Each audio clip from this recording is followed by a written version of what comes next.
نمایندگی کنشور ایرانیان لباسشویی آیگه مدل 500 سی سی با 50% تخفیف تحویل خانم هاشمی شد. خانم هاشمی زیر 2 ساعت رسید دستتون؟ راضی بودین؟ مبارکتون باشه، شادی مصرف. نمایندگی کنشور ایرانیان دستگاه آیگه مدل 500 سی سی تحویل آقای ترکان شد. زیر 2 ساعت با 50% تخفیف.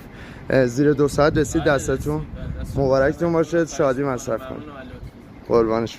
نمایندگی کنشور ایرانیان دستگاه آیگه مدل 500 سی سی با 50% تخفیف تحویل خانم سمیعی شد. خانم سمیعی مبارکتون باشه، شادی مصرف کنید.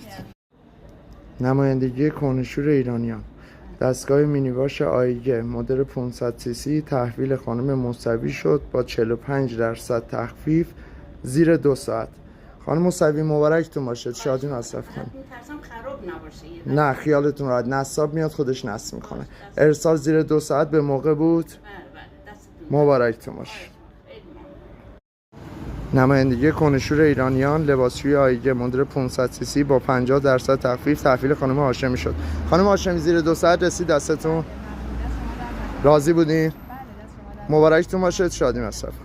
نمایندگی کنشور ایرانیان دستگاه آیگه مدل 500 سی سی تحویل آقای ترکان شد.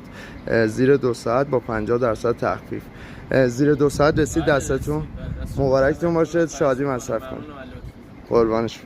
نمایندگی کنشور ایرانیان دستگاه آیگه مدل 500 سی سی با 50% تخفیف تحویل خانم سمیعی شد. خانم سمیعی مبارکتون باشه، شادی مصرف کنید.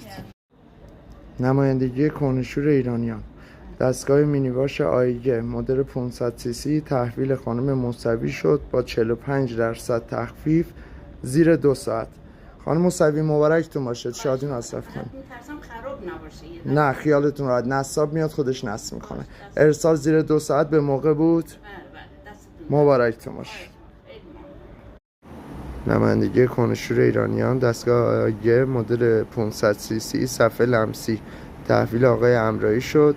برای گارانتی فردا نه پس فردا برای فعالیش اقدام شد. مرسی، ممنون.